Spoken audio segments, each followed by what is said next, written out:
Families across the country are feeling the effects of immigration. Most of this rising tension is from deportations. The amount of deportations being conducted is beginning to fluctuate due to the election of our recent President Donald Trump. In his run for president, he had promised he would end his presidency with a grand total of over 2 million criminal illegal immigrants deported. This has caused stress, chaos, and fear in many immigrant households. Illegal immigrants that have traveled to America and started families and have begun making a living are in fear that they will be deported and their children will be left behind. Once a child's parents have been deported, most are handed over to foster care if the parents had not had any relatives or a guardian for the child. As a 9-year-old, to hear that your mother is in jail is definitely a feeling that is an unexplainable feeling because you don't know how to explain it and you don't understand it, and no one's able to explain it to you.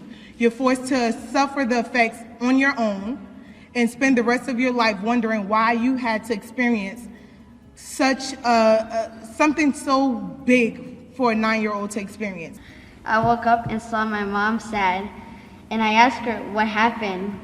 Why are you sad?" She didn't answer, and I didn't see my dad. So I said, "Where is my dad, Mom?"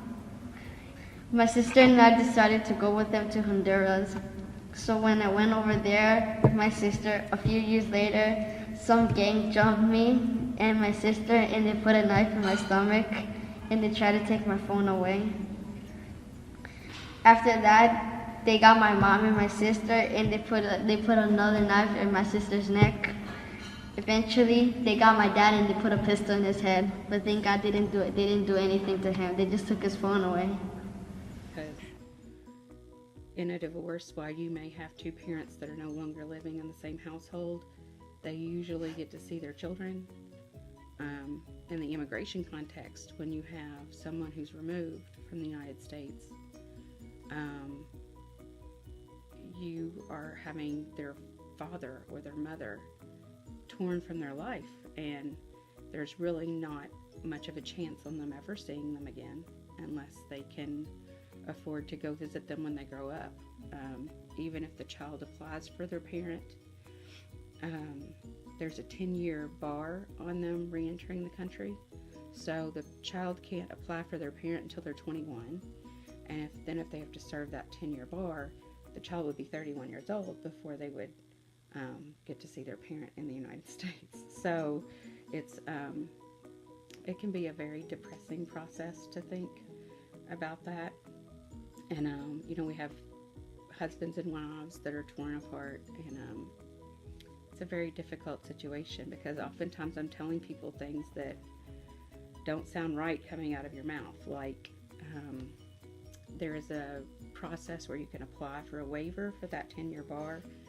And I'll tell them, it's not enough that your husband is the breadwinner. It's not enough that you don't know how to speak Spanish and you don't see yourself living in this foreign country.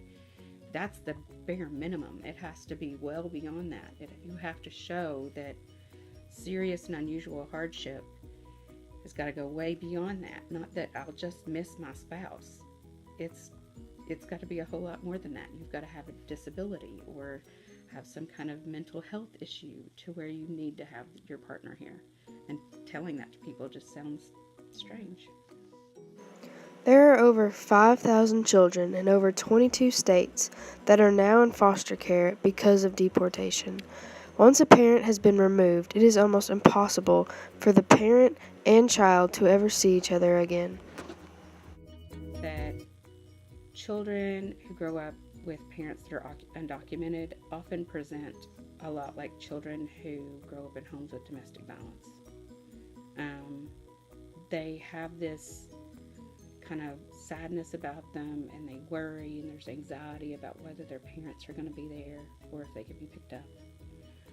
Kind of being ashamed of that, maybe that their parents aren't documented, and not wanting anybody to know that, like that's their secret. And not having the confidence in who they are, not because their parents don't want to give them that confidence, or not because they're not worthy, but because of our society's view. I mean, when we talk about immigration, words and language is really important. And when we have the media and politicians talk about people being illegal, it dehumanizes people. And so if we say instead that people are not documented, that makes more sense, because a person can't be an illegal person. You can do something that is unlawful, but that doesn't make you an illegal person.